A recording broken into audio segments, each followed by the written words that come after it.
Situs menarik lainnya adalah Piramida Candi Ketek, sebuah struktur megalitik yang relatif tersembunyi, namun menarik yang terletak di lereng Gunung Lawu di Jawa Tengah.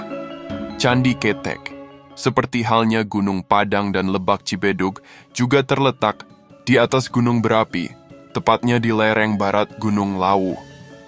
Piramida ini terletak di ketinggian kurang lebih 1.400 meter di atas permukaan laut, dikelilingi hutan lebat dan medan pegunungan yang terjal.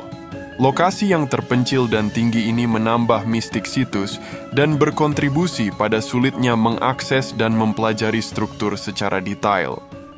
Situs ini ditemukan kembali relatif baru dibandingkan dengan monumen kuno lainnya di Jawa, dan sejak itu menarik perhatian para peneliti dan peminat yang tertarik dengan warisan megalitikum Indonesia. Candi Ketek secara kasar diterjemahkan menjadi Candi Kera dalam bahasa Jawa, sebuah nama yang kemungkinan besar merujuk pada cerita rakyat atau legenda setempat yang terkait dengan situs tersebut. Namun, sedikit yang diketahui mengenai tujuan aslinya atau peradaban yang membangunnya, karena penggalian dan penelitian formal masih terbatas. Ciri yang paling mencolok dari Candi Ketek adalah strukturnya yang menyerupai piramida, yang sangat tidak biasa pada arsitektur candi Jawa. Kebanyakan candi Jawa kuno atau candi dibangun dengan gaya candi batu yang menjulang tinggi dengan ukiran yang rumit, seringkali berfungsi sebagai tempat ibadah Buddha atau Hindu.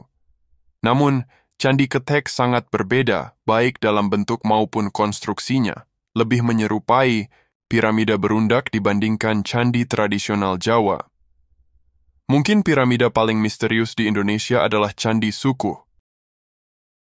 Struktur utama Candi Sukuh terletak sekitar 9-10 meter di atas permukaan laut atau 3.000 kaki.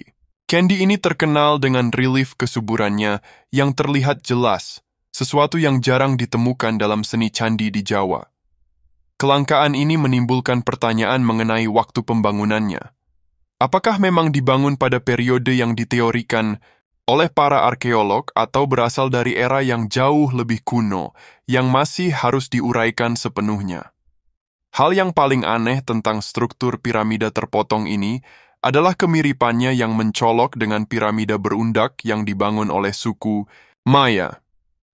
Bandingkan saja candi-candi Ketek Indonesia dengan candi Copan di Honduras yang dibangun oleh kerajaan Maya. Apakah kemiripan itu murni kebetulan? Jika kita membandingkan strukturnya dengan piramida persegi Chichen Itza di Meksiko, yang juga merupakan karya bangsa Maya, kita sekali lagi melihat kemiripan yang luar biasa. Seolah-olah semua bangunan ini dibangun oleh budaya yang sama. Tapi, itu bukan hanya arsitekturnya. Lihatlah ukiran relief pada candi-candi Ketek Indonesia ini. Sekarang bandingkan dengan ukiran relief di Gerbang Matahari di Bolivia. Kemiripannya semakin mencolok pada candi-candi suku. Motif ini sebenarnya dikenal dengan sebutan ikon Tuhan diri, dan anehnya motif ini dapat ditemukan di seluruh dunia, di Eropa, Afrika, Asia, dan Amerika. Penulis dan peneliti Spanyol Richard Casaro telah menyoroti motif ini, bersama dengan banyak kemiripan lainnya di peradaban kuno yang tidak memiliki kontak satu sama lain. Dalam websitenya, richardcasaro.com, ia memaparkan artikel berjudul Suppressed by Scholars, Twin, Ancient Cultures on Opposite Sides of the Pacific.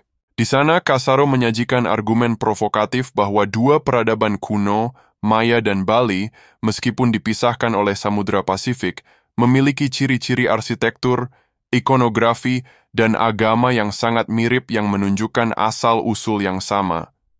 Dia berpendapat bahwa kesamaan ini menunjukkan bahwa kedua budaya mungkin mewarisi pengetahuan dari peradaban zaman keemasan yang kini hilang, dan berteori bahwa semua budaya kuno berasal dari peradaban sebelumnya yang sangat maju. Dalam artikel tersebut, Richard Casaro menyajikan bukan hanya satu atau dua, tapi 12 kesamaan yang mencolok antara peradaban Maya dan Bali kuno, yang menunjukkan adanya hubungan yang mendalam dan misterius antara budaya-budaya yang secara geografis jauh berbeda. Dia merinci bagaimana keduanya membangun piramida berundak dengan candi di atasnya, menyoroti struktur seperti Pura Ibu Besakih di Bali dan Pura Imam Besar Maya. Kasaro mencatat bahwa kedua peradaban tersebut memiliki langkan ular atau naga kembar yang menuruni tangga yang signifikan. Selain itu, setiap budaya menggunakan arsitektur lengkungan corbel yang sakral, sebuah teknik bangunan yang melibatkan batu-batu yang tumpang tindih yang menyatu menuju pusat lengkungan. Yang penting, kedua kebudayaan menghiasi pintu masuk kuil. Mereka dengan patung dewa-dewa tangguh yang berfungsi sebagai penjaga, yang keduanya sangat mirip.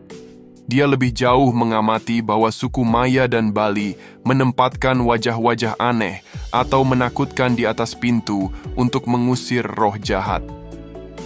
Setiap peradaban juga secara mencolok menampilkan pahatan ular batu, simbol kesuburan, kelahiran kembali, dan hubungan spiritual. Hebatnya, keduanya menggambarkan sosok dengan gerakan tangan khusus yang dirancang untuk memanfaatkan energi spiritual, yang mencerminkan praktik spiritual yang mengakar.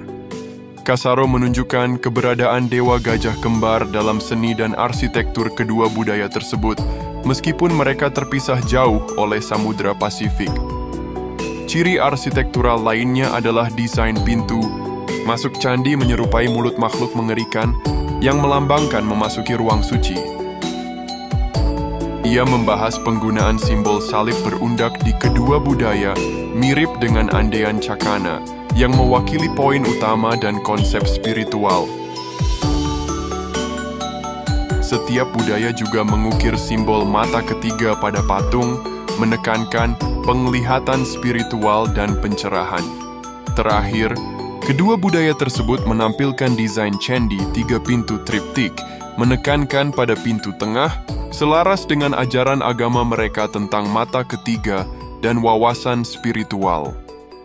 Dengan penelitian inovatifnya, Kasaro berpendapat bahwa narasi sejarah konvensional yang memandang sejarah sebagai kemajuan linear dari masyarakat primitif ke negara, teknologi modern, gagal mengenali kemungkinan adanya peradaban zaman keemasan yang maju secara spiritual yang mungkin telah melampaui peradaban kita pada masa itu.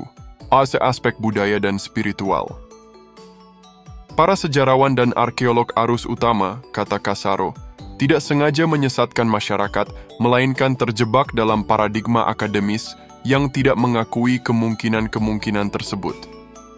Paradigma ini bersikeras melihat sejarah melalui lensa evolusi, mengabaikan bukti apapun yang menunjukkan bahwa peradaban kuno mungkin lebih maju daripada yang diperkirakan sebelumnya.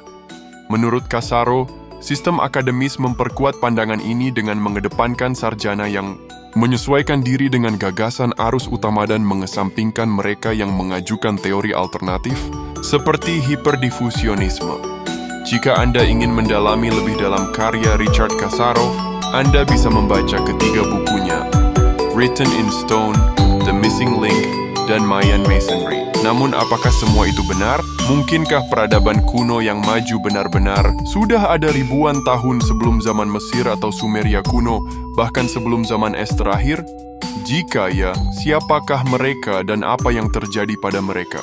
Apakah peradaban prasejarah ini yang menjadi penghubung bangsa Maya dan bangsa Indonesia kuno? Dan apakah Gunung Padang dan seluruh bangunan megalitik lainnya di Indonesia dibangun oleh orang-orang tersebut?